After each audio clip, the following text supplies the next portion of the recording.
Cuando Yves Saint-Just reemplaza a Jean-Paul Dallaire, en octubre de 1985, la violencia política ya se encontraba instalada en el Perú. Era una época a la vez apasionante y complicada en los Andes. Para empezar, en el Perú, con el primer mandato de Alan García, pero sobre todo con Sendero Luminoso, que evidentemente complicó nuestro trabajo y sobre todo nuestro trabajo en el campo. La situación que vivía el país, que era muy complicada, muy difícil, teníamos que cuidar mucho de que no nos pasara nada. O sea, Yves Saint-Just nos da muchos consejos en ese sentido, de que, porque si le pasaba algo a un investigador del IFEA, hubiese estado obligado a cerrar la institución aquí en Lima. La coyuntura era difícil y al mismo tiempo totalmente apasionante, porque pudimos construir en medio de esas dificultades mucha cooperación. Avances importantes distinguen la gestión de Yves Saint-Just, en particular la instalación de filiales en Bolivia, Colombia y Ecuador. La apertura del despacho en Quito obedecía a una lógica. La situación política había empeorado mucho en el Perú en la época y Yves Saint-Just quería proyectar más el IFEA en el Ecuador y en Colombia. En los tres países, además del Perú por supuesto, pude instalar filiales, ya sea en instituciones nacionales o en las alianzas francesas. Por lo tanto, hubo una mayor presencia física del IFEA, en el Ecuador, en Colombia y en Bolivia. Para tener un despacho, para regir un despacho, hace falta un regidor, y el regidor iba a ser el pensionnaire de recherche.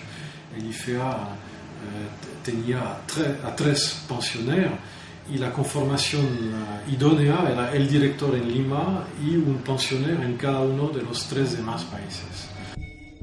Gracias a un incremento del presupuesto del IFEA, Yves Saint-Just puede reclutar al primer becario andino. Una vez más, porque había algunos medios, se pudo iniciar el reclutamiento de investigadores locales, de investigadores nacionales, lo que hasta ahora no se había hecho, o se había hecho de manera parcial en el marco de una cooperación. Aquí lo pudimos sistematizar. Esto fue muy importante porque las instituciones peruanas, y en esta época de fines de los años 90, fue una época de crisis económica muy dura en el Perú. Y los sueldos de los peruanos que trabajamos en instituciones peruanas, sobre todo las instituciones de investigación, no hubiera permitido quedarnos en esas instituciones. Entonces, este puesto de allocataire permitió tener un sueldo adicional, un ingreso adicional, para poder seguir haciendo investigación. Para mí, una línea de cooperación muy importante, que es una idea de la que partimos todos en realidad. No es mi idea, es que era verdaderamente un instituto andino, donde se trabajaba verdaderamente en conjunto. Pero era contratar un investigador peruano para que investigara un tema relevante para el IFEA y para el país, y que le permitiera tener las condiciones de poder hacer investigación, que normalmente no en esa época, ahora tampoco, hay mucha posibilidad de hacer investigación, concentrar solamente en investigación. Casi normalmente la gente de las ONGs o las universidades tiene que combinar entre hacer un trabajo de promoción o enseñar con el trabajo de investigación. Entonces fue en realidad una cosa así, para mí, un lujo, poder solamente dedicarme a hacer mi tesis, y que después además el IFEA lo publicó. Con Yves Saint-Just se hace sistemática la difusión en español de los travaux del IFEA. Él también se encarga de multiplicar los convenios que permiten llevar a cabo acciones conjuntas con centros de investigación y universidades andinas. Yves Saint-Just precisa la posición del IFEA en el debate entre investigación fundamental, investigación aplicada e investigación para el desarrollo. Considerando las modestas dimensiones del IFEA, este solo debe abocarse a la investigación fundamental. Con esta premisa, el programa sobre políticas agrarias y estrategias campesinas en el Valle de Cañete que auspicia el IFEA pasa a manos de Rostón. Yves Saint-Just define nuevas prioridades. Todo lo relacionado con la etnohistoria, la lingüística ligada a la etnohistoria, todo lo que tuvo relación en el conocimiento profundo de las sociedades andinas al momento de la conquista. Y hoy, en relación con ese pasado lejano, con todas las preguntas epistemológicas que se plantean. Pues bien, pienso que fue un eje muy importante durante mi gestión.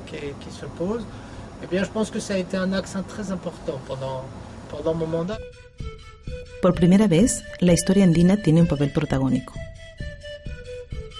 Sin saberlo, yo beneficié en la época de una coyuntura favorable. El director del IFEA era Yves Saint-Jour y él quería reclutar a unos historiadores en el IFEA, cosa que era bastante nueva, eso me benefició y no lo sabía. Y él quería abrir el IFEA a los países norandinos, Ecuador y Colombia. Je ne veux pas oublier tout ce qui a fait toujours la force de l'IFEA depuis... No quiero olvidar lo que fue desde siempre la fuerza del IFEA, desde la paleontología, pasando por la geología, la geomorfología, la geografía y particularmente la geografía urbana, que se continuó trabajando mucho cuando fui director, con el impulso de lo que ya se había comenzado y realizado en las gestiones precedentes, la de Jean Paul en particular.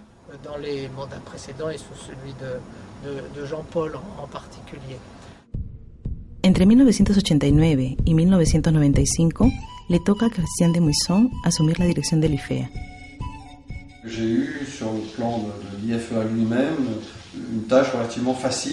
Al inicio tuve una tarea relativamente fácil, gracias a la excelente labor de Yves Saint-Jour. Es verdad que las condiciones sociopolíticas no eran fáciles en la época.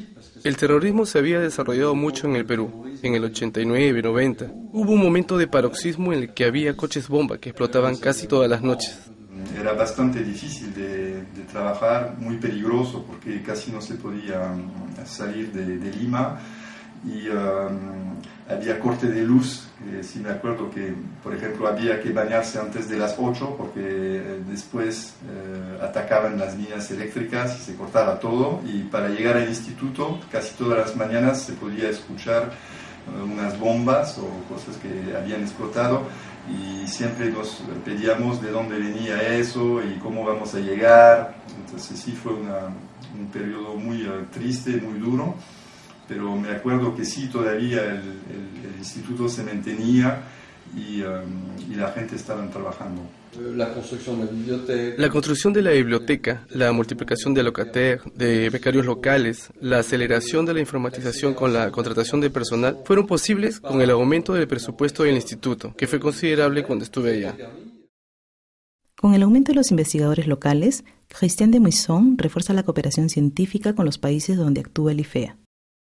La colección que ahora existe en el museo, que es de más de 5.000 especímenes, tuvo su origen en esta pequeña colección que hicimos con Christian de Muysson y con Mario Urbina. Cuando llegué, había una beca en el IFEA. Cuando partí, habían 6. Teníamos 6 investigadores locales que generalmente trabajaban en colaboración con un investigador francés.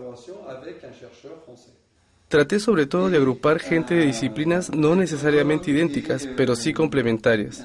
Por ejemplo, recuerdo muy bien que agrupamos 4 investigadores, un etnólogo, un botanista, un etnólogo que también hacía etnomedicina y un geógrafo. Ellos trabajaron la problemática de la etnomedicina tradicional en Bolivia. En 1990,